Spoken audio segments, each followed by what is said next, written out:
Hello and welcome to Background Briefing, available 24/7 at backgroundbriefing.org. I'm Ian Masters, and today we'll look into a number of stories and issues in the news. We'll begin with what we know about the latest ceasefire deal between the US and Iran being touted as a peace deal, the details of which Trump is keeping secret until Friday's signing in Geneva.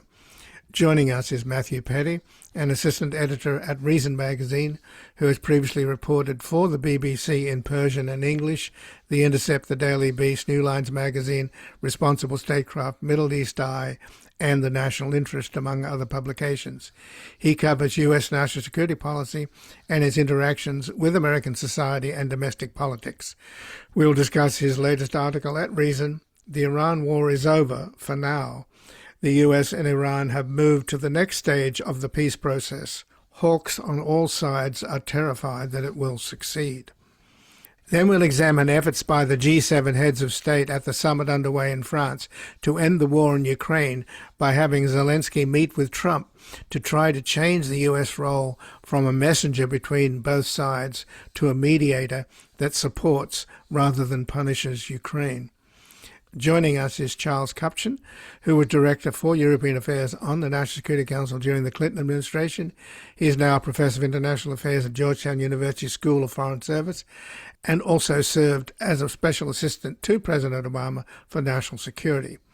He's the author of How Enemies Become Friends, The Sources of Stable Peace, and his latest book, Isolationism, A History of America's Efforts to Shield Itself from the World. He has a recent article at the Council on Foreign Relations, Between Two Orders. Then finally we'll speak with Jennifer Kavanagh, a Senior Fellow and Director of Military Analysis at Defense Priorities, where her research focuses on U.S. military strategy, force structure and defense budgeting, the defense industrial base, and U.S. military deployments and interventions. Previously was a Senior Fellow at the American Statecraft Program at the Carnegie Endowment for International Peace, and she has an article at the American Conservative where we'll discuss the Iran War and the Future of American Empire, and another at Responsible Statecraft, Trump is blowing his chance to make peace in Ukraine. And before we begin with Trump having bombed 7 countries and started a war against Iran, while at home his ICE thugs terrorize and break up families, murdering American citizens in the process, the need to rid the country of the deeply unpopular Trump kakistocracy and his clown car cabinet could not be more urgent. But these crooks and criminals would do anything to stay in power as their billionaire buddies buy up the mainstream media and the mob boss intimidates Republican politicians. Only people power can beat money power, and we need all hands on deck as we continue to do our part delivering a daily public service providing the facts and evidence to inform the majority of what they are up against and how to win back our country, our decency, and the respect of the community of nations. You can help save America's 250-year-old democracy by making a tax-deductible donation at backgroundbriefing.org/donate or at publictruthmedia.org, and thank you. And joining us now is Matthew Petti, who is an assistant editor at Reason magazine, and his latest article is The Iran War is Over for Now. The US and Iran have moved to the next stage of the peace process. Hawks on all sides are terrified that it will succeed. Welcome to Background Briefing, Matthew Petti. Thank you for having me on. I'm always glad to talk to you. Well, thanks for joining us, Matthew. And in terms of hawks on all sides, would that include Iran as well as the U.S. and Israel? I mean, yes. Does that suggest then that the people that have made the deal, well, not that we know what the deal is really, but apparently maybe we'll learn more on Friday, are more centrist and less radical on the Iranian side? I think so. I mean, I don't know if I'd put it in terms of political spectrum like left, right, center, but I think it's a pragmatic versus hawkish. In the same way that we have in our own right, we have Democratic hawks and Republican hawks. I think in Iran you have, I think, both more conservative and more reformist types, but they've sort of what's uniting this deal is what's uniting them behind this deal is pragmatism in the sense that, well, the war had to end eventually, and I mean, Iran really does need to get out of a war footing if it's going to recover as a society. Does this mean then that we basically should just breathe a sigh of release and accept this deal, no matter how bad it is in terms of Trump's ambitions and Netanyahu's ambitions, given that clearly they are not going to do what Trump has been saying. I mean, I could go through all of the hyperbole, but essentially, we don't know that it's going to stop the nuclear program, the missile program, support for proxies. The one thing that we do know is that Trump has said the oil will flow. So, and there's also talk of a $300 billion fund for Iran, largely funded, I imagine, by the Gulf states, the very people that have been bombed by Iran. So, do the fact that it's secret, does that concern you, Matthew? Do you think Trump doesn't want the public to know and he's trying to sort of finesse this? Yes, I mean I've seen one version of it that's leaked. I think it is just bad on principle that this is secretive, and it makes it harder to talk about what exactly the conditions of the peace are. I mean, we've seen sort of the broad strokes of it reported in public. There was a leaked version floating around Twitter from Hudson Institute fellow Josh Block, and that is a biased source because the Hudson Institute is kind of hawkish, but and Mohammed Ali Shabani, who is an Iranian Brit, who's got very well sourced, retweeted it and said this is not exactly the text, but it's close to it. So I think we understand the broad strokes of the deal. Um, I think it will. What basically it's a deal to move forward with a deal, right? It's not the final agreement, but it sort of outlines what the negotiations moving forward will and won't cover, and also sort of fences off some of the issues, some of the more alarming issues, right? So immediately it reopens the Strait of Hormuz. Iran lifts its blockade. The U.S. Lifts its blockade of Iranian ports and issues waivers for sanctions waivers for Iranian oil. So, as you've said, the oil will flow, which I think that itself is a big sigh of relief. And then it says that basically Iran will negotiate on further sanctions relief with the U.S., so further ability to gain investment and from abroad and to do business more broadly with the rest of the world in U.S. dollars in exchange for its nuclear program. They're going to give up. I do think that they probably will negotiate away the enriched uranium. I think it's a question of their sort of enrichment capabilities, right? How are these negotiations going to go? Are they going to be able to keep the facilities the centrifuges that make enriched uranium? I think that's a big question mark that could present a big problem in the future. We don't know. I mean, the U.S. could also drive a hard bargain. It does, in fact, leave out the missiles and proxies. Uh, Question. So I think you're right about that. I do think that the missiles were never going to be on the table. I mean, it's very right. Conventional weapons. I think it's very rare for a country to just negotiate away its arsenal like that.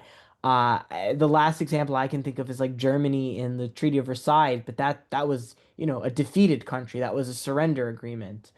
Um, I do think the proxies thing is probably going to be a hot button issue moving forward because, right, we talk about proxies, we talk about Iran's basically interventions in other countries' civil wars.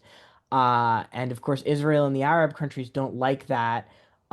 Beyond the principle of, not interfering in other countries, right? Iran has regional rivals that it's competing with, and I think it's going to have to you know, if we want peace in the region, they're going to have to come up with some arrangement for that. But it seems like that's being left out of the table of this agreement, and that the U.S. is not going to exert its leverage uh, in that regard. So, Matthew, let's talk about the hawks that you're suggesting are arrayed on all sides. That's the U.S., Israel, and Iran. I mean, we know on the Israeli side, Netanyahu's actually been quite silent. But what's interesting is that it's not just his right-wing cabinet members like Ben-Gvir and Smotrich. It's also the opposition members that are attacking this deal. So right across the board, everybody in Israel seems to be very unhappy with this deal. And Netanyahu is being conspicuously silent. Who do you see on the US side? I mean, apart from them sort of shouting from the rafters, has anybody on this side got the ability to stop this deal on the Republican side? I can't imagine Lindsey Graham and the other Senate hawks having much sway.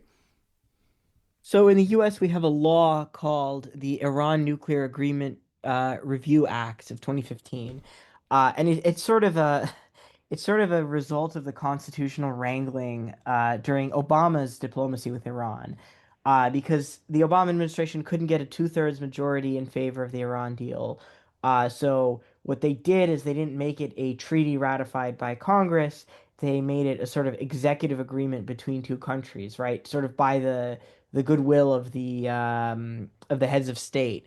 And so Congress responded by passing a law that gives it the right to review uh, any agreement that basically trades sanctions relief for Iranian nuclear concessions. Uh, so it would seem, I mean, the Trump administration might try to claim that the memo doesn't do that, because it's only a preliminary agreement.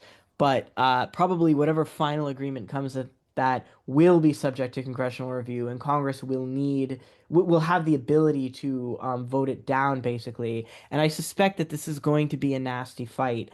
Like you mentioned, people like Lindsey Graham are against it. I mean, Republican hawks are sort of afraid to go against Trump. But I mean, this sort of goes against, everything they had been advocating for over the past 10 years. Right? They had been against a sanctions relief deal and they'd wanted a military regime change in Iran. So this is a huge disappointment to them. And I think it's going to be very interesting to see how the congressional fight goes down. I think on the Democratic side, you have both opportunist criticisms, people who criticize Trump joining the war, but now they see that this peace deal might not be so favorable, so they're now criticizing the peace deal. I don't know how they'll vote. And I think you do have a small committed core of like pro-Israel hawkish Democrats, people like John Fetterman, people like Josh Gottheimer. I mean, Cory Booker is sort of positioning himself in that lane. So it's going to be, yeah, quite interesting to see if this can pass Congress. I suspect it will, but I suspect it's going to be a very bruising fight. Um, and then finally, on the Iranian side, I mean, you do have people referred to as hardliners, who sort of basically want Iran to be on a permanent war footing. They don't like sanctions relief because they don't like the idea of opening Iran up to the global economy. They would prefer a sort of North Korean style, besieged bunker state. Uh, and I think that, some of them have been advocating against this deal. You had a member of parliament in Iran, Nabavian, who basically went on TV, was reading leaked portions of the deal selectively, basically saying that this is a total loss. And I think he said something like Iran will become a colony of the United States, which is a very funny way to put, a proposed 300 billion investment fund. But yeah, he was obviously trying to derail it, and he was representing a faction in the Iranian government. You had Iranian government supporters at these pro-government rallies, sort of chanting "death to compromise," which I think is a mentality that's exactly, what it appears. And then one of the Iranian news agencies actually leaked like an extremely favorable version of the text, uh, a version of a draft of the text that is extremely favorable to Iran, saying this is what's going to be signed, which appeared to be an attempt to embarrass the Trump administration. And then the Iranian government sort of came out and issued a correction. They didn't say, we still don't know exactly what the text of the deal is, but they said that's not the one. So you see forces in Iran quite similar to our own hawks, arraying against this deal for sort of the same reasons of pride or sort of having been invested in this conflict and wanting it to continue. I mean, I don't want to downplay it because a lot of people died and a lot of damage was done, but I think for a lot of hawks, a war that ends in you know, a peace agreement after a month of fighting is sort of anticlimactic for everyone on both sides who've been sort of preparing for this apocalyptic clash. Well, I would think, though, Matthew, that the Republicans are going to get behind this deal because their main concern is the price of oil, which is killing them in the polls, and they'll be off the hook, right? I guess that's a good question. We'll see. I think that also some of them are just going to be so afraid of Trump that they won't vote against him. I suspect it's going to be very interesting to follow the sort of congressional review of this once the final deal is sort of published. And what happens, though, with the Iranian opposition? Does it have a voice here? I know, prior to this war, this government murdered thousands of its own people in the streets who were protesting. And the irony is, of course, that Iran was probably at its weakest before this war began. And most commentators seem to think that it's now become a major power and the real winner in this war. So I take it then that the Iranian opposition has got to be a loser. Well, it's just they're the sort of elephant in the room. First of all, as you mentioned, because you know, there had been basically a gigantic massacre of Iranians opposed to the government and people, just on the streets at the time of these protests, right before the war, and there's sort of their deaths were used to justify it on the American side. But I don't think Trump was ever seriously interested in taking into account their wants and needs. And I think, as you say, it's sort of an irony that this government might well have fallen had the protest just continued normally, but instead the sort of putting the country in war footing and sort of allowing them to, or sort of giving the government opportunity to throw punches at foreign enemies seems to have taken the momentum out of this uprising. Um, but I think the other elephant in the room here is that Iran really needs the sanctions relief from the US because if they continue to be under the oil blockade with the amount of damage that's been sustained, I mean, like really staggering damage to Iranian heavy industries like the steel industry. Um, I mean, that would probably cause another economic crisis. And I think Iranians would again question, what did we shed all this blood for to come to a worse living standard than we were before. Um, I suspect that this is not the last chapter. I mean, even if there is sanctions relief, I think it will stop the sort of acute damage to the Iranian government standing because it can sort of point to a improvement in the standard of living, and people will not want to return to street violence and sort of the trauma of the past few months. But I suspect in the long term, the memory of the massacre is going to linger, and this is going to be an issue that there's going to have to be a national reconciliation. Things are going to have to change. What I do think this deal does is take the United States out of that conversation. I think that right, this is the segments of the Iranian opposition that had placed their hopes in an American-led regime change are going to have to sort of give up on that dream and go back to square one and sort of figure out what the political struggle inside of Iran looks like. And I think that in the end could be healthier. I mean, I think it's a real shame that the United States sort of promised Iranians uh, a regime change that sort of at a time when they were really putting their lives on the line as something the US couldn't deliver on.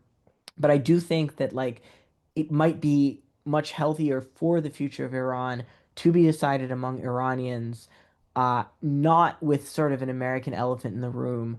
Uh, you know, Especially given the sort of massive destruction we've seen from the US-led regime change model. And yeah, I think that they're sort of uh, out of the table for these peace talks, but that might be a blessing in disguise. But just in closing, this regime is going to be strengthened by this deal. The sanctions, particularly on oil, are off. They can make a lot of money. And if this $300 billion deal, if the Gulf states are prepared to pony up money for the Iranian government's reconstruction, then the deal makes them a lot stronger and makes the possibility of regime change even more remote. Well, like I said, I don't think that this is going to end the sort of issues Iranians have with their government in terms of social freedoms, in terms of repression, in terms of the memory of the massacre.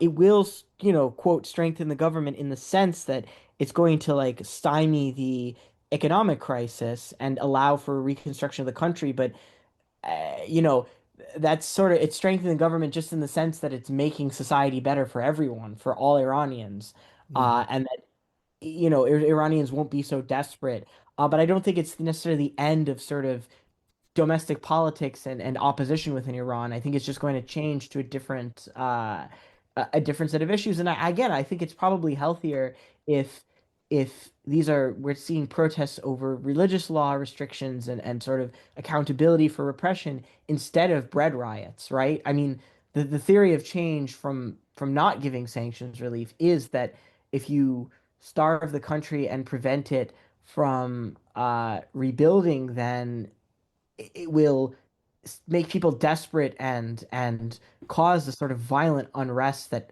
hunger causes. But I don't know if that's a healthy path to regime change. Sure. Well, Matthew, I thank you very much for joining us here today. I appreciate it. Thank you for having me on.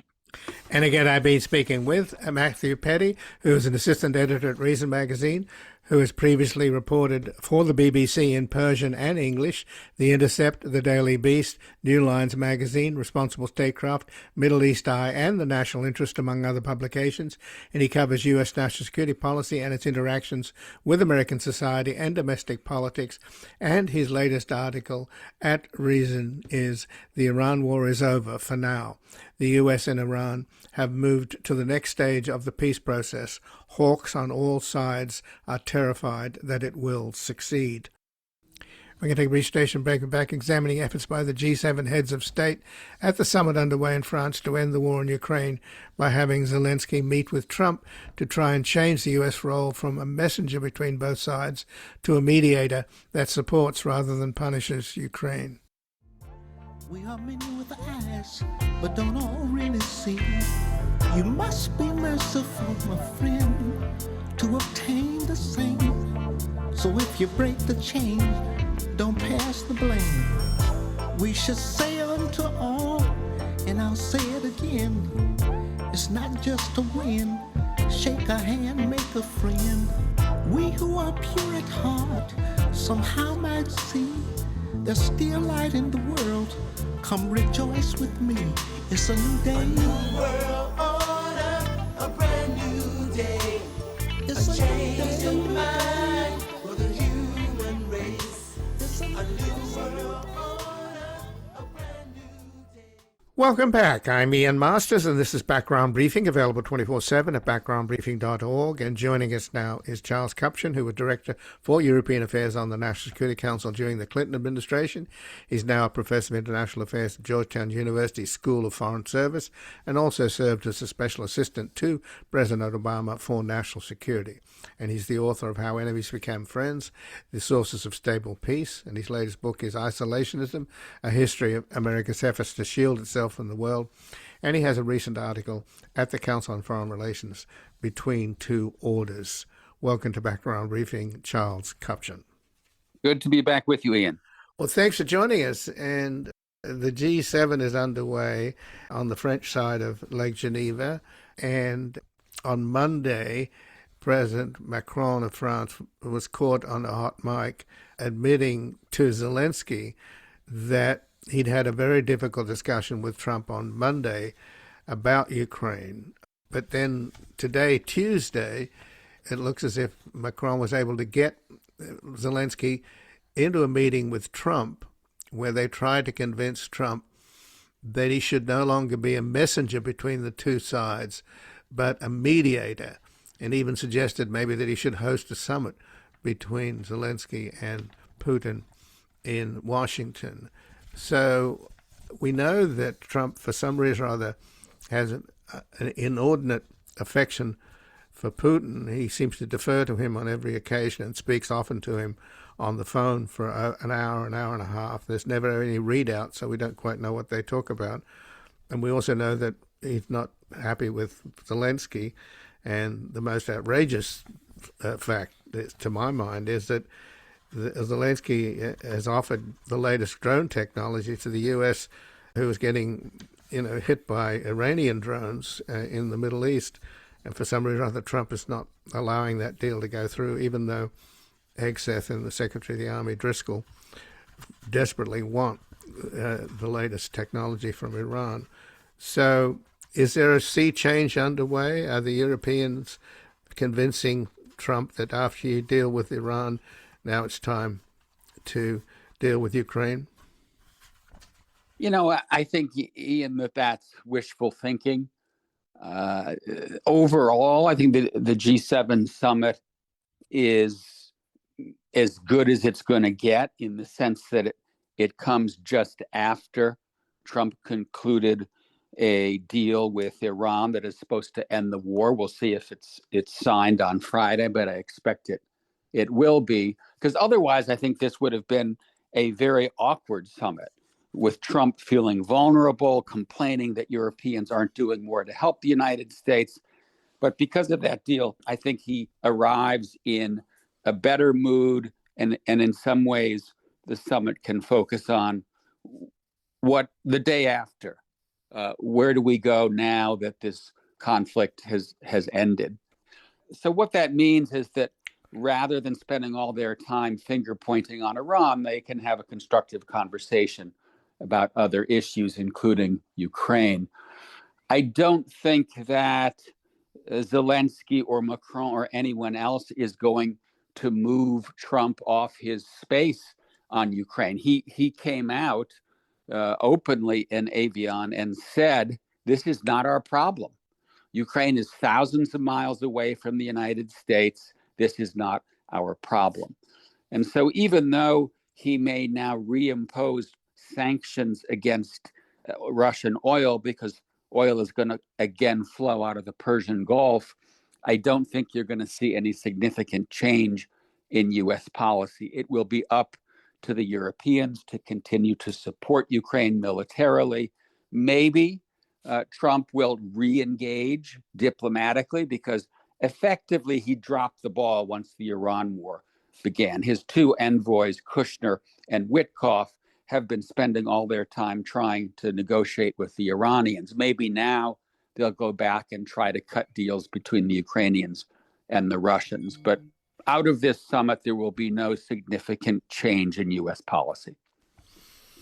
Well, the Europeans, of course, are being supportive in terms of Trump's deal with Iran, which is secret. The American people have not been told what's in this deal, so everybody's speculating. Nobody seems to think it's a good deal. There are even reports that the Secretary of State, the Secretary of Defense, and the head of the CIA have reservations about the deal. So I guess nobody at the G7, they're making nice and saying, the oil is going to flow again, and that's a good thing.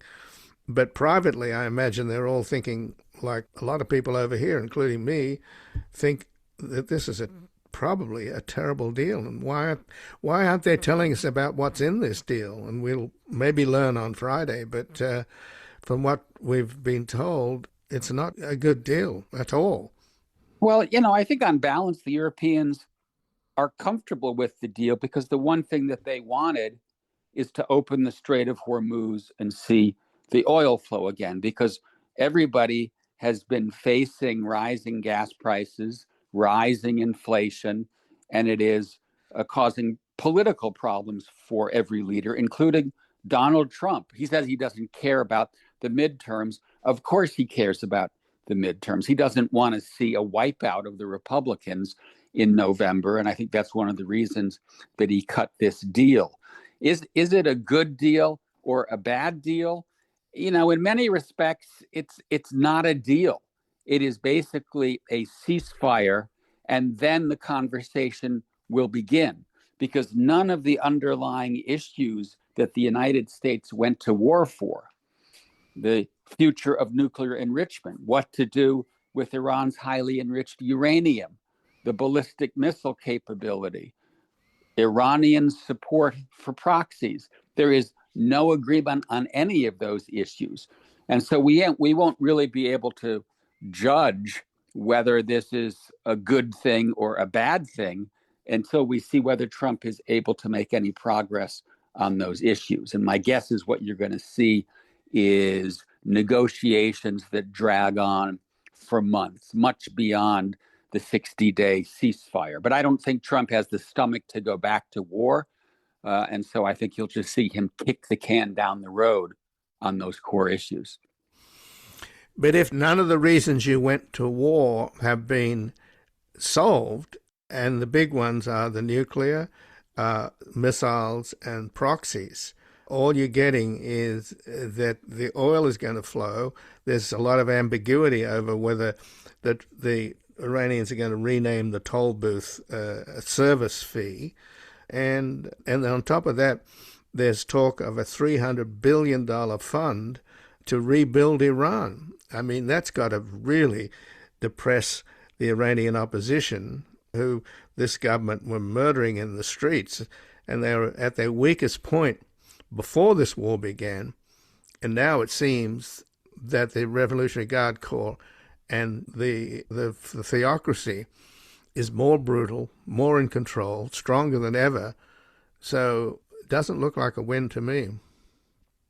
Well, if the question is, did this war go well for Trump? The answer is absolutely not. It went sideways.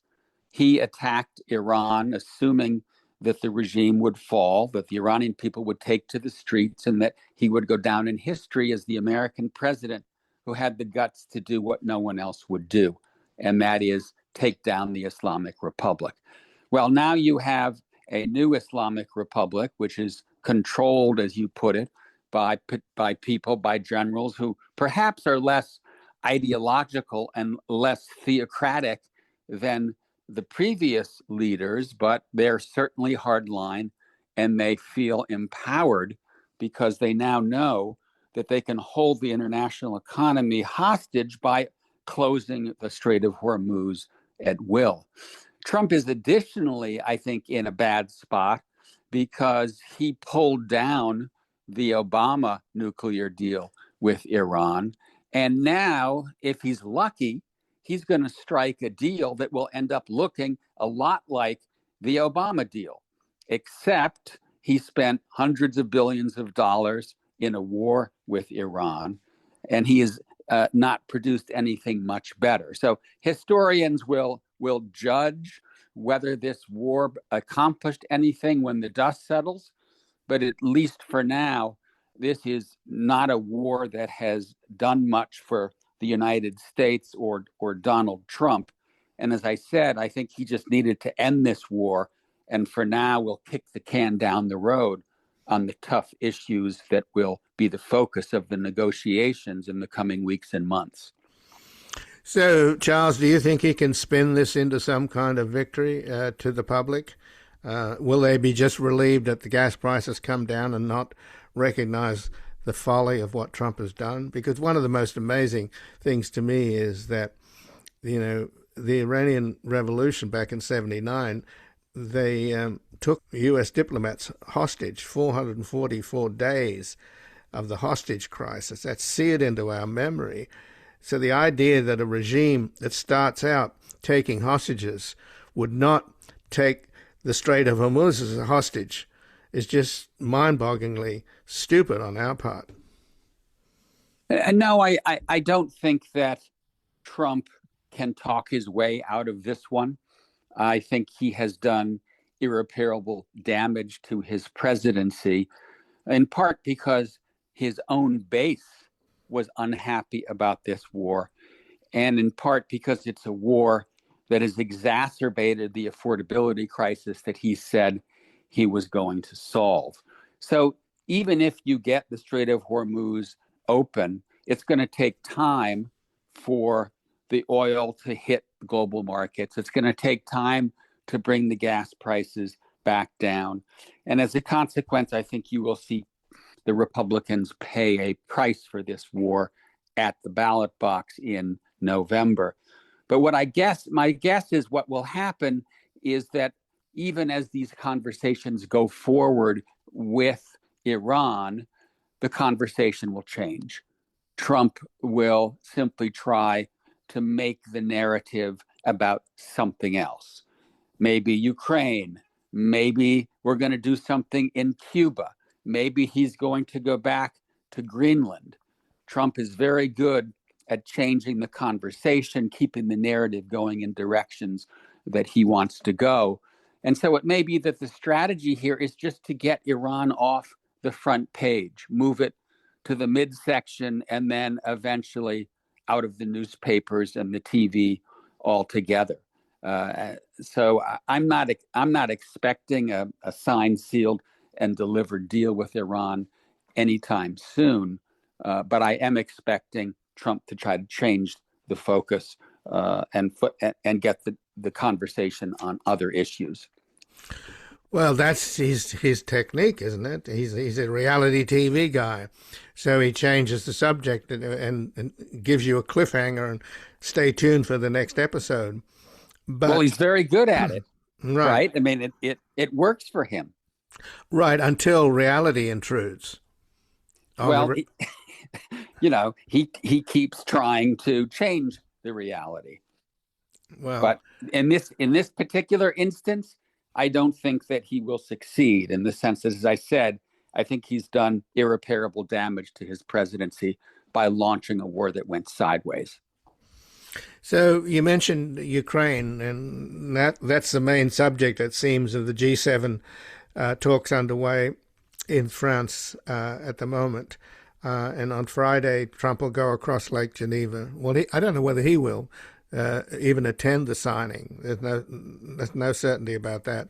J.D. Vance is supposed to attend the signing. And if that's the case, Charles, do you think that Trump doesn't want to sign something that's going to backfire on him and he's delegating it to his vice president? I think that there may not be an equivalent to Trump. And so I'm guessing that he's not going to go. I mean, we don't even know who the top leader in Iran is. Maybe it's Mojtaba Khamenei, who nobody knows where he is. Nobody knows how damaged he's been by the attack that started early in the war. So I would guess that he doesn't want to own this agreement, and he's not going to want to be there. But let's wait and see. He may want to claim victory and put his stamp on it.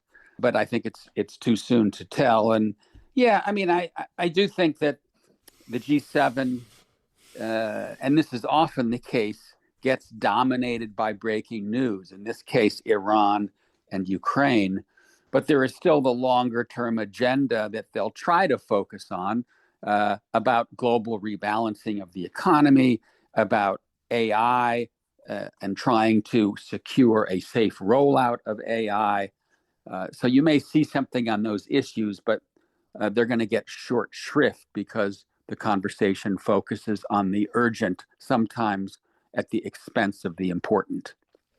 So just in closing, back to Ukraine, there is apparently an effort in trying to convince Trump to mediate the end of this war and to bring Putin and Zelensky together.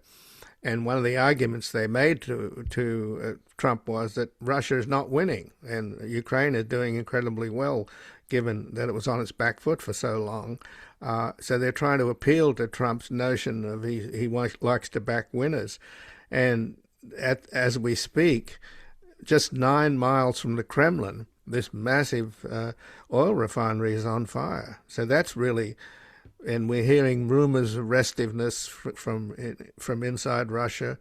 A couple of members of the Communist Party and the Duma have been critical of Trump. The head of the central bank, who has been critical about the war and its impact on the Russian economy, she hasn't been heard from for the last 3 weeks. So what do you make of all of that? I do think, Ian, that we are heading into a situation inside Ukraine in which the timing may be ripe to end the war. And that's because the Russians are not making progress. In fact, we're hearing that over the last few months, the Ukrainians have actually been able to retake some territory, and the Russians are losing tens of thousands of soldiers, and they're not going anywhere. Furthermore, the Ukrainians, because they've been so good at innovating on technology, are taking regular strikes against Russian installations, including oil installations, which hurts Russia's ability to export oil and gas and to get the revenue from that oil and gas. And historically, you tend to get peace deals and ceasefires when the parties that are fighting the war feel that they no longer have progress that they're going to make on the battlefield. So we might be reaching that point of stasis in which both sides are exhausted, neither side is making much progress.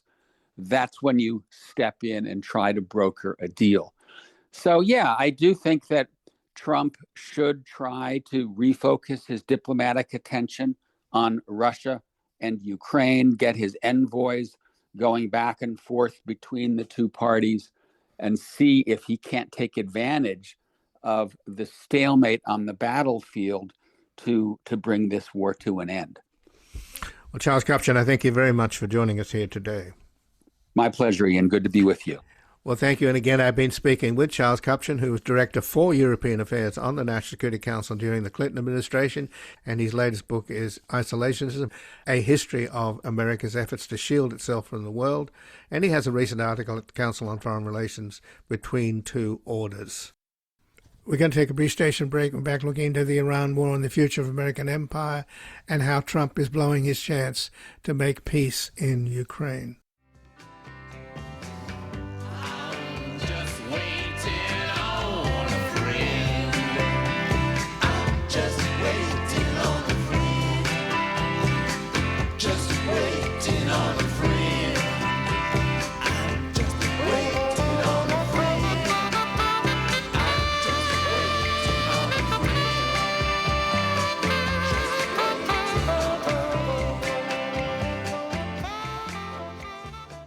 Welcome back. I'm Ian Masters, and this is Background Briefing, available 24/7 at backgroundbriefing.org. And joining us now, Jennifer Kavanagh, who's a Senior Fellow and Director of Military Analysis at Defense Priorities, where her research focuses on U.S. military strategy, force structure, and defense budgeting, the defense industrial base, and U.S. military deployments and interventions. Previously, she was a Senior Fellow in the American Statecraft Program at the Carnegie Endowment for International Peace, and she has an article at the American Conservative, The Iran War and the Future of American Empire, and another at Responsible Statecraft, Trump is Blowing His Chance to Make Peace in Ukraine. Welcome to Background Briefing, Jennifer Kavanagh. Thanks for having me. Well, thanks for joining us, and let's start with the article at Responsible Statecraft, Trump is Blowing His Chance to Make Peace in Ukraine. Macron apparently set up a meeting today with Trump and Zelensky, and they basically tried to argue that it's time for the U.S. to actually be a mediator, not a sort of middleman, and get involved and perhaps even have a summit between Zelensky and Putin in Washington. Trump apparently said, well, you guys hate each other. So what do you think's happening there? Is there any chance that at this G7 that the European allies can weigh in on Trump and basically say, okay, now that you've done the Iran deal, now it's time to settle Ukraine? Well, I do think that Trump is more interested now in turning back to Ukraine now that he feels like he's solved the Iran problem. Now, I guess I don't really think he solved the Iran problem either, but I agree that there's an urgency to turn back to the question of peace in Ukraine. Ukraine right now has a little bit of momentum, but that momentum will evaporate quickly. We've seen over the course of the war, the pendulum has swung back and forth many times, and heading into the winter, it seems a far away now. But Ukraine has a significant deficiency of air defense, and its industrial and energy infrastructure will be very vulnerable this winter. So there is an urgency to try to make progress towards peace in the next few months. Now, I don't really think the European strategy is the right one. Their strategy is basically to try to convince Trump that backing Zelensky and providing more aid is the best option here to try to pressure Putin into a deal. And I guess I'm not sure that's going to work. I agree with the idea that the United States should move into a mediator role, but I guess I disagree with what that involves. In my view, what that involves is getting both parties, Russia and Ukraine, to accept a deal that matches the battlefield reality. And right now, both Ukraine and Russia are asking for terms that they haven't won. So that would require getting Zelensky to accept that he's not going to get Article 5 security guarantees.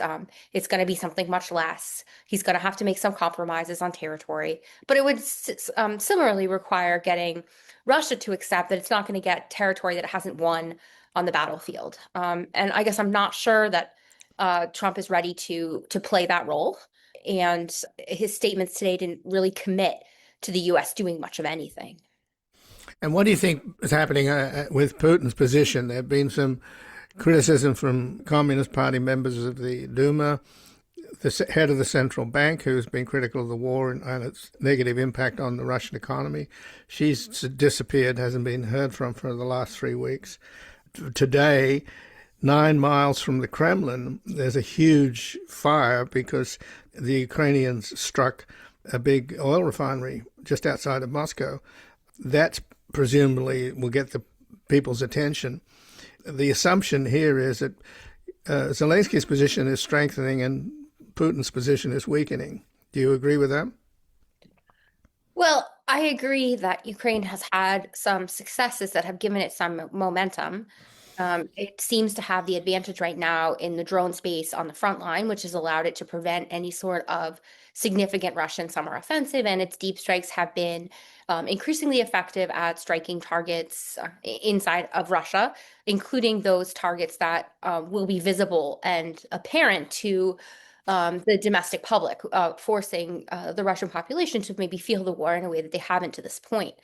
But I guess I'm skeptical that this changes Putin's calculus because he's already invested so much in this war. He sees it as sort of existential and legacy defining.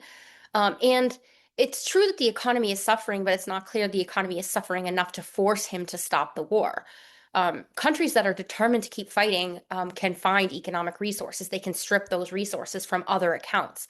You know, in the United States, there's always more money for war. So I think it's a false assumption to conclude that because Ukraine is imposing some costs on Russia's economy, that it's suddenly going to be ready to capitulate on terms or to accept a deal that doesn't match what Putin has defined as his bare minimum conditions. I guess I also caution that, you know, in this war, we've seen many momentum shifts back and forth.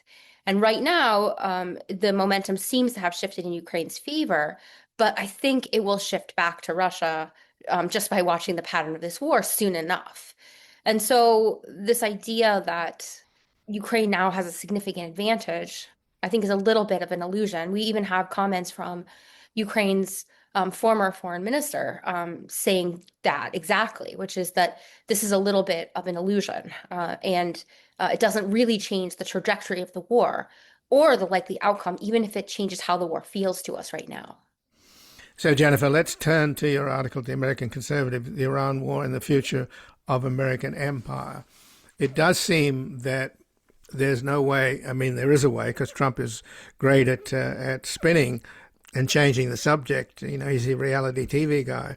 That's what he does. But do you think he can spin his way into somehow selling this deal? Not that it's secret, by the way, which is not a very good sign. If it's presumably on Friday, we may learn more about the deal. But what we know so far is not particularly encouraging, because on all the important points of Trump promised the war would deliver, which would be an end to the nuclear program, end to their missile program, end to their support for proxies, and an opening of the Straits of Hormuz. Well, it doesn't seem like the first three are happening. The Straits of Hormuz are opening, but the price is that the Iranians have exacted seems to be extraordinarily in their favor sanctions are off, they can sell their oil, and they're going to get $300 billion from the Gulf. So it looks like a hell of a win for Iran, and I don't know how Trump's going to be able to spin this into a victory. Well, I agree it's going to be hard for Trump to spin this into a victory, but I guess I don't think we know exactly what Iran is getting, and I think it might be significantly less than some sources have reported. For example, this idea of a $300 billion reconstruction fund. So right now, there is an opportunity for Iran to get a $300 billion reconstruction fund, but there's no funding in that fund right now, and there's been no clear statement of where that money is going to come from. My guess is that it's expected to be private investment in Iran's reconstruction. And we've seen in the past, Trump has done similar things, for example, with Gaza, where there's a fund created, but then no private money flows in. So there's actually $0 in it or very little money in it. And so I guess that doesn't really seem to me like necessarily a great win. And most of the sanctions relief and unfreezing of assets is tied to performance metrics that haven't been defined. So we don't really know what Iran has to do to get access to its frozen assets. And in terms of sanctions relief, like we don't know exactly what that includes. Does it include just a license to sell oil that's already on ships that's already been loaded? The unwinding of any sort of sanctions regime, especially one that's as extensive as what Iran is under right now, will take months. So the idea that we're going to flip a switch and suddenly all the sanctions are going to be relieved, I don't think that's a reality either. So my view is that right now, this agreement, we don't have the terms, but sort of what's been leaked, suggests that neither side has made any commitments on anything. We don't know how the strait is going to open. We don't know when the strait is going to reopen. We don't know whether it's with fees or without fees. We've heard conflicting information on that. We don't know what sort of nuclear commitments have been made. In my view, this is mostly a consolidation of the existing ceasefire. It hasn't really dealt with any of the underlying issues, whether that's the strait, the assets, or the nuclear issue. So this cosmetically, Trump can talk about it as a deal that kind of ends the war, but all we've done here is consolidate and extend the ceasefire. We haven't addressed any of the underlying causes, and I don't believe that we've removed the risk of a return to some kind of kinetic activity. So, Jennifer, is what you're saying then that the next 60 days will be when the real heavy lifting takes place? And it looks like Trump is not one of those people that does a lot of follow through. He likes to make grandiose announcements and then move on. Yeah, I mean, I think they've basically deferred all the questions to the next 60 days, and I don't really have any confidence that we're going to make progress on them since we haven't made progress on them so far. So I think that creates a couple of options and risks. One is that we just stay in this sort of liminal stage where we just keep extending this 60-day ceasefire without addressing any of the underlying issues. Maybe Trump gets distracted and walks away completely. That raises a lot of questions about what happens to the strait, what happens to Iran's nuclear program. The alternative is that Trump gets frustrated at the lack of progress and we return to U.S. bombing of Iran. And that might not be full-scale war. It might be targeted strikes. Trump has already alluded to that sort of outcome where he indicated that if Iran didn't move quickly enough, the U.S. military might be involved again. We also then have the wild card of Israel and its actions in Lebanon. So the longer that this drags out without some sort of resolution of that problem, we always have the risk that Israeli independent activity in Lebanon ends up scuttling the whole deal and dragging us back into a more region-wide war. So just in the last couple of minutes then, Jennifer, I think Trump's main focus, and I certainly think the Republicans share this, is to get the price of oil down. So will that happen? Because it's one thing to say the straits are open, but the insurance companies are the ones that really decide whether the tankers move. So will there be a relief for the Republican Party in terms of the price of gas at the pump in November? Well, we've already seen oil prices go down in expectation of a deal that helps to relieve some of the pressure and open the strait at least partially. So in that sense, yes, they're getting what they wanted, but there's a couple of caveats. The first is that, as you indicate, just because they declare the strait open doesn't mean traffic starts moving again. First of all, there's just a logistical challenge of trying to clear out all the backlog of ships. And second, there's this question of insurance as well as the confidence of ship captains and their crews and ship owners. They want some kind of guarantee that they're not going to be attacked going through, and that will take time. Rebuilding that confidence will take time. So any sort of real sustained relief in terms of supply of oil, I think, is still some weeks or months off. And then there will always be the uncertainty now, the uncertainty and question about whether the strait stays open, which means that gas prices could remain elevated for a significant period of time, months or years into the future. And then the final point, I think, is that to some extent, what the price of oil is in November matters less than how people feel about the cost of living in the United States. That includes oil, gas prices, and food.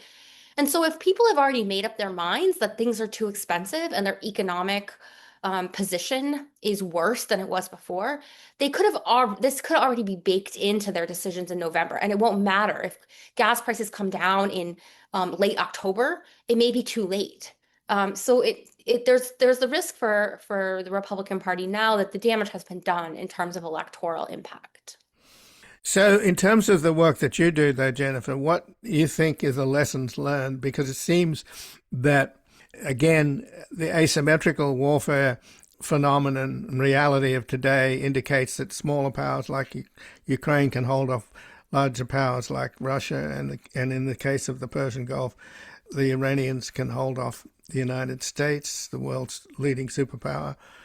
And also, it seems to me that the lesson also is that the minute the United States and Israel used hard power, in other words, when they started to bomb in Iran and kill their leadership, that happened at a time when the Iranian government was under enormous pressure from soft power. Its own people were rising up against them, and they're forcing them to shoot people down in the streets. So it seems to me that the lesson there was that had soft power continued, there could have been regime change. But the minute you bring in hard power, the regime is consolidated and strengthened.